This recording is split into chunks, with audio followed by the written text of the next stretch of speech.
mibio an Jehova ary tany rehetra. Mankalisy eo anatrehany amin'ny fiompiana. Ao ko fantatrareo fa Jehova no Andriamanitra, izy no nanao antsika ary azy isika dia olony sy ondry fiandriny. Midiro amin'ny vavahadiny amin'ny fisaorana ary eo akanjany amin'ny fiderana. Misaora azy mankalazany anarany fa tsara Jehova ary mandrakizay ny famindrapony ary miantra amin'ny taranaka faramandimby ny fahamarinany. Dia rainay ianao ray.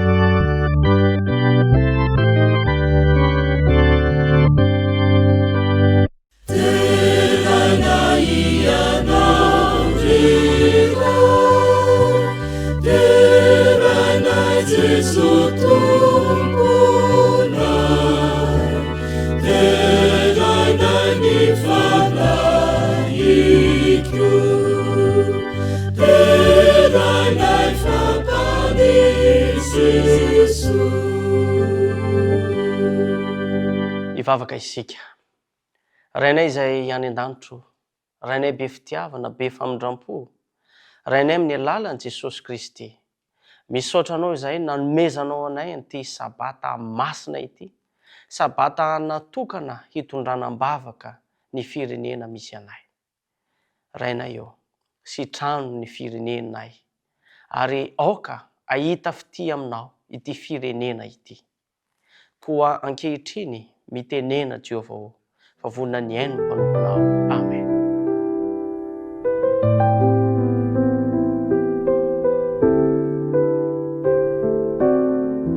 Dia mbola faly miarahabantsika rehetra tratra izao sabata masina izao. Sabata miavaka tokoa izy ity satria sabata entina hitondranam-bavaka ny firenentsika amin'izao fitsingerenan'ny fahaenina amby enimpolo taona nazahoana ny fahaleovantena izao.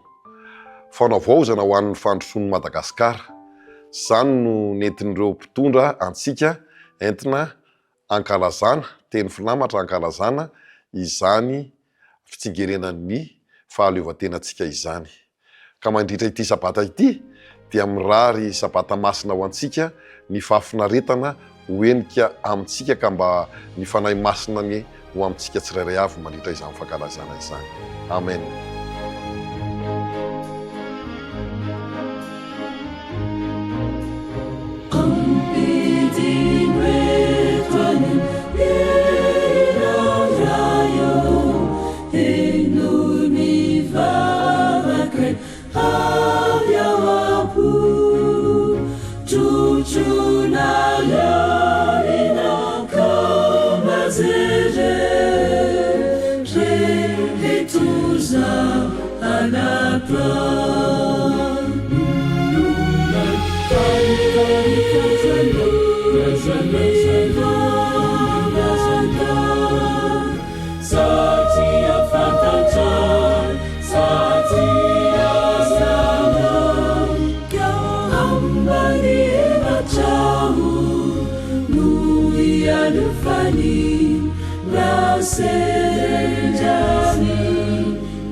Iaraka maki ny soratra masina isika. Iteny izay ho vakiantsika dia ho hitantsika ao amin'ny tantara faharoa, toko fahafito, andininy fahaefatra ambin'ny folo. Tantara faharoa, toko fahafito, andininy fahaefatra ambin'ny folo. Rehefa hitantsika izany dia ho vakiantsika amin'ny anaran'ny Tompo. Raha ny oloko izay nantsoina amin'ny anarako no ho avy aneritena ka hivavaka sy hitady ny tavako ary hiala amin'ny ratsy fanaoany, dia hiaino any an-danitra aho ka hamela ny elony ary hahasitrana ny taniny. Amen. Hiaraka hivavaka isika.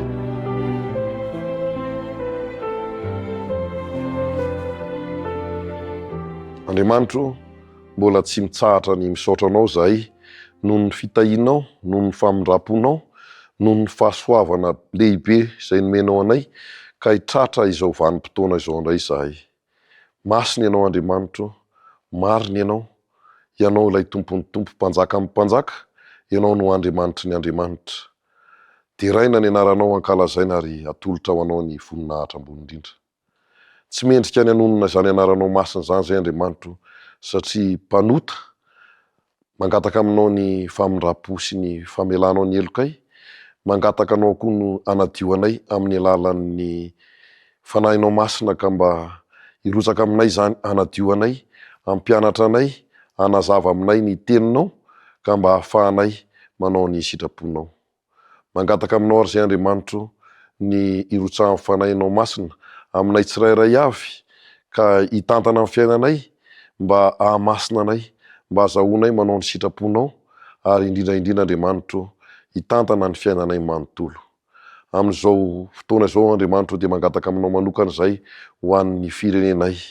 Ianao malala ny mahasoa sy ny mahatsara anay, ianao ny tahy ireo mpitondra rehetra isan'ambaratongany, na eo amin'ny lafiny fitondrana ara-panjakana zany, na eo amin'ny lafiny ara-piangonana. Ianao no malala ny mahasoa sy ny mahatsara anay Andriamanitro, dia mino sy mananteny zay va ny fanahinao masina no apetraka ao amin'izy ireny tsirairay avy ka hanoro azy ny lalana masina, lalana marina, mba ahatonga ity firenenay ity ho any amin'ny fandrosoana marina. Dia mino sy mananteny zay Andriamanitro fa mihaino mivavaka ianao sy hamaly izany. Dia amin'ny anaranao Jesosy Kristy Tompo no angatahana izany. Amen.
Faly miarabantsika tratry ity sabata ity zao tsika dia tonga eo amin'ny fampimpivavahana ho an'ny fanatitra. Amin'ity atoandro ity dia tiako ny amerina amintsika ny tantara anankiray izay hita ao amin'ny mpanjaka voalohany. Dia tantaran'ilay vehivavy mpitondra tena anankiray izay nananjanaka. Tamin'izany fotoana izany dia nandalo ny mosary teo amin'ny tanàna ary tsy nanana sakafo intsony afa-tsy indray mahandro izy mianaka. Tamin'izay indrindra nefa no nandalo ilay lehilahin'Andriamanitra ka nangataka taminy mba homena sakafo. Raha itsika ny eo amin'ny toerana, ahoana no ataontsika? Ilay sakafo indray mahandro homena an'ilay lehilahin'Andriamanitra sa homena an'ilay zanaka kely? Mamy ny zanaka amin'ny malagasy. Dia niteny tamin'ilay lehilahin'Andriamanitra izy fa tsy manana afa-tsy ity indray mahandro ity. Fa ilay lehilahin'Andriamanitra kosa nefa dia niteny taminy mandehana aloha anamboary ho ahy, dia avy eo vao manao ho anareo mianaka ihany koa. Dia hitantsika ny fiafaran'ny tantara fa mandra-pahatapitry ny mosary tamin'izany toerana izany rehefa nahafoy ho an'ilay lehilahin'Andriamanitra ity renim-pianakaviana ity dia nanana sakafo noentina niatrika izany mosady izany izy mianaka.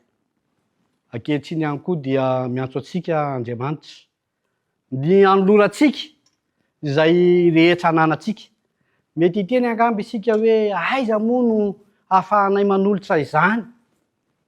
Mety tsy manana fa mety vola amidy sakafo indray andro isisa na indray mihinana isisa no ananantsika.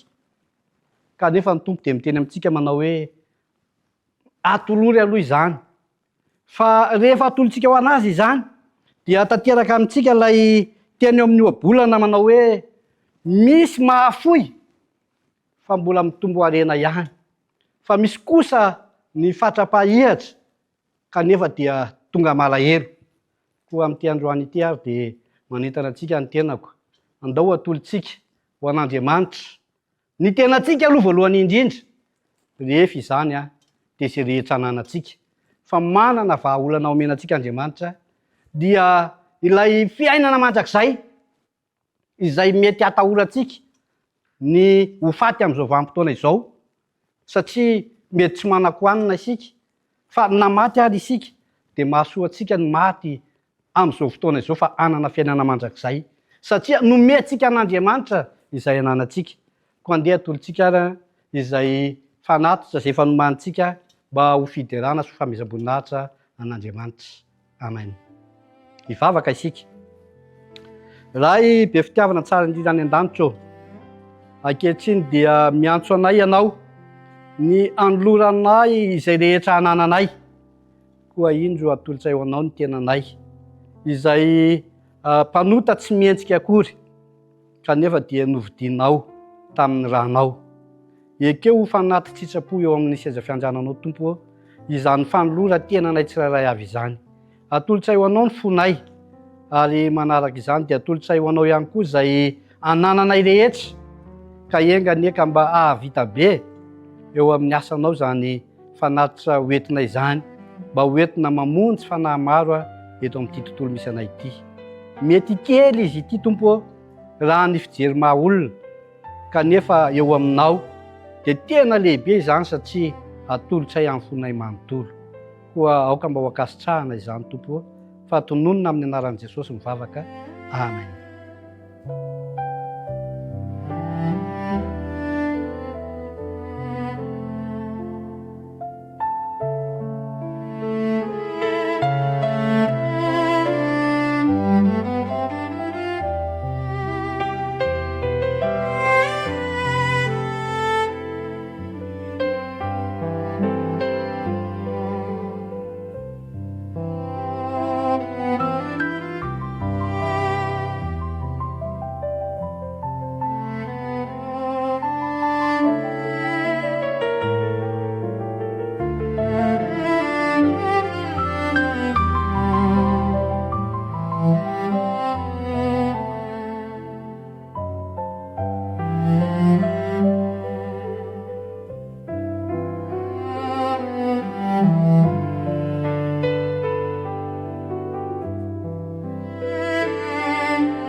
Fifaliana no iarabanantsika tsirairay avy amin'izao sabata manokana izao, sabata izay ahafahantsika mitondram-bavaka n'ity firenena malalantsika ity, satria ao anatin'ny fankalazana fa 16 taona, izay 16 taona ny fahaleovantena isika tsiraray avy. Raha lasana bavy malala, zava-dehibe tokoa no atsiarovana izany amin'ny malagasy atsika, mbola eto amin'ity firenena ity isika. Ary amin'izao fankalazana fa 16 taona izao dia fotoana iray lehibe hijerena ny lasa hoe nanahoana sy nanahoana tamin'izany fotoana izany, ary ilaina ny mamantatra ny tantara, ary tsy ho an'ny lasa ihany fa eo ihany koa mahakasika ny hoavy sy ny ankehitriny. Manontany teny tsika androany hoe inona marina no tena antony izay atonga an'ity Madagasikara ity androso, satria ny loha hevitra nofidian'ny firenena misy antsika dia hoe fanavaozana ho an'ny fandrosoan'ny Madagasikara. Izany hoe raha amin'ny tontolon'ny ara-panahy dia rehefa tia handroso ara-panahy isika dia mila manavao isan'andro, ary eo amin'ny firenena misy antsika ihany koa dia mila olona manavao ny tena, manavao ny zavadrehetra mba ho amin'ny tsara kokoa no tena resana ao anatin'izany. Efa maro ny ezaka natao, maro ny tetikasa natsangana, kanefa mbola maro ihany ny olana sedraina raha eto amin'ny firenena izay misy antsika no jerena. Ao ny fahasahiranana ara-toekarena, ao ny kolokolo maro samihafa, ao ny tsy fandriampahalemana sy ny zavatra maro samihafa izay hitana taratra hoe ohatry tsy mandroso anie itsika izany, ohatry ny hafa mihitsy anie izany zavatra miseho eto amin'ny tany sy firenena izany. Izany no mahatonga antsika hifantoka amin'ity loha hevitra ity amin'ity an'ity hoe fanavaozana ho an'ny fandrosoan'ny Madagasikara. Ny fanavaozana raha lasana bavy malala dia miainga avy ao anaty izy io, miainga avy amin'ny isam-batan'olona izy io. Hoy ny tenin'Andriamanitra ao amin'ny Romana 12:2 amin'ny anaran'i Jesosy no amakiantsika ny teny. Ary aza manaraka mifanao izao tontolo izao, fa miovaha amin'ny fanavaozana ny saina, hamantaranareo ny sitrapon'Andriamanitra dia izay tsara sady ankasitrahana no marina.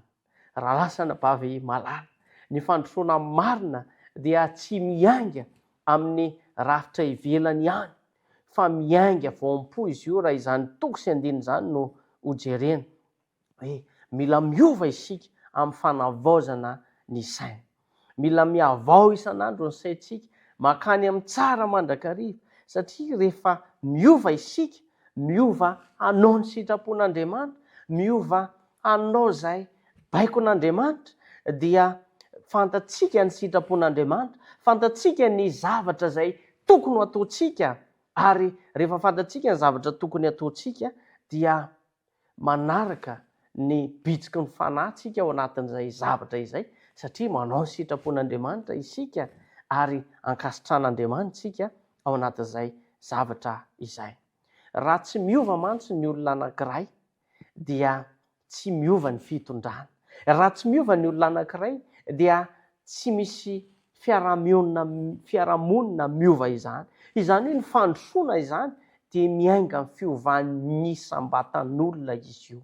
Ny fandrosoana dia miankina amin'ny isam-batan'olona, na ny toe-tsaina aza dia mila miova, satria efa potiky ny tontolo misy antsika, na ny toe-tsaintsika, ny fomba fiainantsika.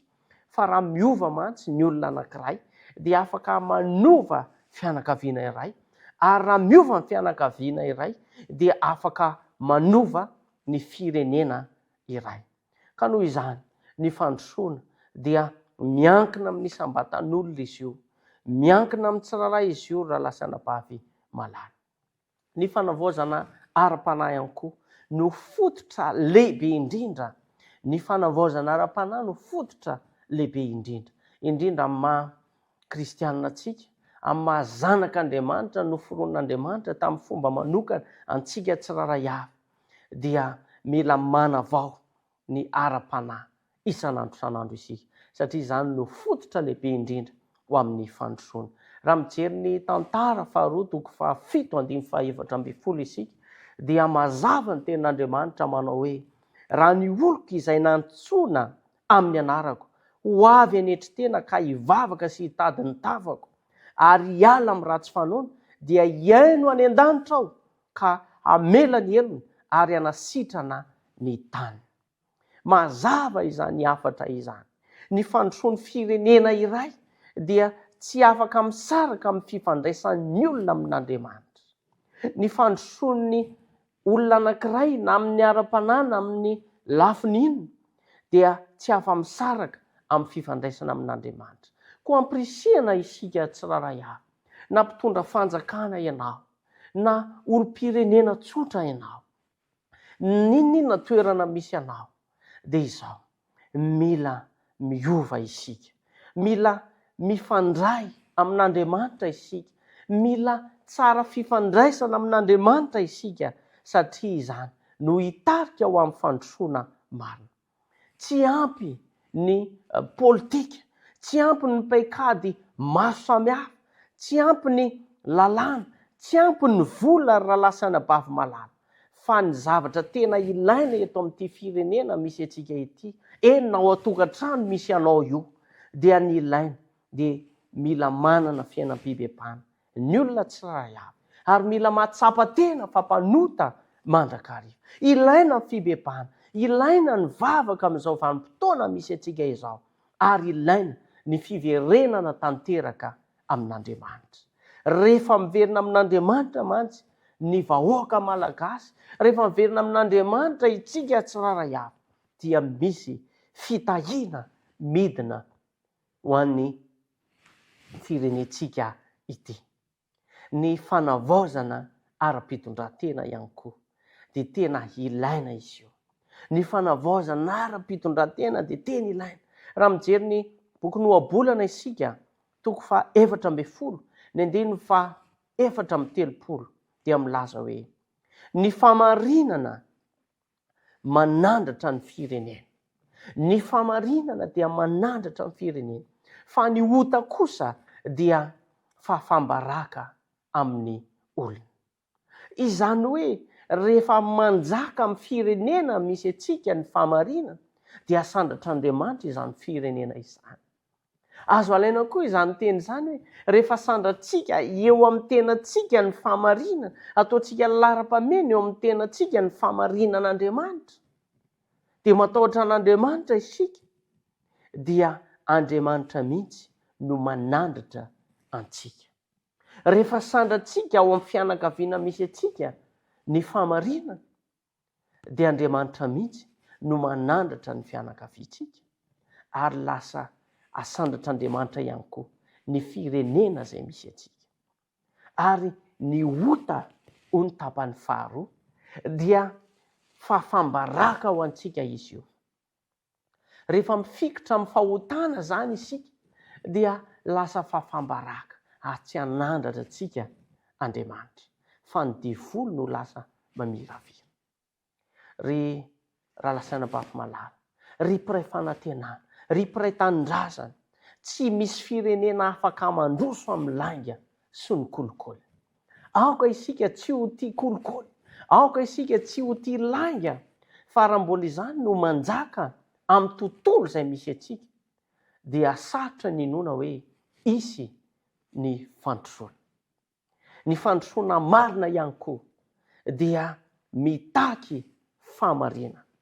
Mitaky famarinana ny fandrosoana, mitaky fahitsiana ny fandrosoana, ary mitaky fitiavana marina ny fandrosoana. Raha ny marina dia ny mpitondra dia androso ny firenena. Raha mijoro amin'ny famarinana izao sy anao dia androso ny firenena. Raha marina ny vahoaka dia milamina ny fiarahamonina. Raha marina ny mpitondra dia mandroso ny firenena. Raha marina ny vahoaka dia milamina ny fiarahambana. Ohatra velona amin'izany teny izany i Nehemia. Haitsika ny tantaran'i Nehemia. Rehefa rava ny tanànan'i Jerosalema dia nisy lehilahy nantsoina hoe Nehemia. Inona nataony Nehemia? Haitsika ny tantara. Nivavaka i Nehemia, nampalelo azy ny tanànan'i Jerosalema. Dia nivavaka izy, nanao asa izy, ary nitarika olona i Nehemia. Ary vokatry ny fanavaozana nataony Nehemia dia nitsangana indray ilay firenena rava. Nandroso ilay firenena. Izany no mampianatra antsika amin'ity sabata ity, amin'ity anio ity, fa ny fanavaozana marina dia mitaky vavaka sy asa ary fitiavana. Mila olona mijoro amin'ny famarinan'Andriamanitra eto amin'ity firenena misy antsika ity dia izao sy ianao izany. Ny tena fandrosoana marina ihany koa, raha mijery ny Salamo 7:100 ny andinin'ny voalohany isika. Raha tsy Jehova no manao ny trano, dia miasa foana ny mpanao azy.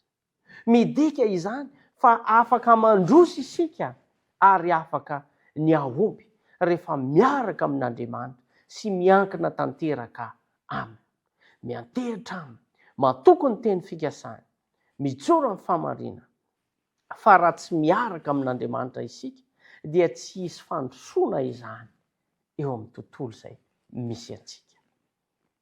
Tian'Andriamanitra ho olona manana fifandraisana aminy sy olona marina. Isika tsiraray avy. Tian'Andriamanitra ihany koa isika tsy ho tia kolikoly. Mamodika izy io, na ny tenantsika, na ny firenena misy antsika. Satria tsy mahatonga antsika ho fiarahamonina milamina ny kolikoly. Tsy mahatonga antsika ho fiarahamonina mifankatia ny kolikoly. Fa lasa misy alahelo any anaty. Dia lasa fiainana ilay izy nefa ny mamotika antsika izy io, mamotika firenena izy io, ary mampanjaka ny tsy famarinana ny kolikoly raha lasa ny bavy malala. Izany mahatonga ny firenena iray haharitra sy handroso raha tsy tia kolikoly, raha mijoro ho amin'ny famarinana, raha matahotra an'Andriamanitra. Miantso anao ny Tompo amin'ity anio ity. Ho antsika tsiraray avy, raha mpitondra ianao, mitondra ho amin'ny famarinana sy fahatahorana an'Andriamanitra. Ho antsika vahoaka hoentina kosa, indrindra itsika tsiraray avy, aoka isika hiova, miova manomboka aminao ny fiovana, manomboka amiko sy aminao ny fiovana, ary androso ny firenena, ary aoka ho jiro sy fanasina, hanazava, hanome tsiro ny tontolo misy antsika ho amin'ity firenena malalantsika ity. Ny ho avin'i Madagasikara dia tsy miankina amin'ny harena eto aminy, fa miankina amin'ny toetra sy ny finoan'ny olona tsiraray avy an'Andriamanitra. Koa raha tiantsika handroso i Madagasikara, aoka isika hanaiky havaozin'Andriamanitra isan'andro isan'andro. Aoka isika hiova ao am-po, hiova ao an-tsaina, ka hanao ny sitrapon'Andriamanitra, hitady an'Andriamanitra, hampanjaka ny famarinana amin'ny tontolo izay misy aisy ianao. Raha miova ny olona, dia miova ny firenena. Ary raha havaozin'Andriamanitra ny fontsika, dia handroso marina i Madagasikara. Ombantsika tsiraray avy any ny Tompo, ary tsy hiverina amin'Andriamanitra izany teny izany, raha tsy mahavita ny asako, asany amiko sy aminao. Amen. Andehantsika hivavaka. Rainay izay any an-danitra, misaotra noho ny fitiavanao sy famindramponao. Misaotra noho ny fahatsaranao. Izany teny izany iny, dia tsy heverina any aminao raha tsy mahavita ny asanao aty anatinay tsiraray avy. Ary aoka ny teninao ampahery anay ampianatra anay, ananatra anay, ary ho tonga zava-misy aminay tsiraray avy. Mitahi manokana ity firenena misy anay ity, Andriamanitro. Arovy amin'ny ratsy izao firenena izao. Ny mpitondra omeo fahendrena, ny vahoaka hoentina omeo fahendrena, ary ao ka ny fananao no anjaka ao anatin'ny tsiraray avy. Ary ho anay ihany koa dia aoka izahay mba hitondram-bavaka mandrakariva ity firenena ity, ary anao lohalarana anao eo amin'ny fiainanay, ka nomboka aminay tsiraray avy mihitsy fanovana. Dia mitahi mitoy ny fiainanay tsiraray avy. Amin'ny anaran'i Jesosy Kristy. Amen.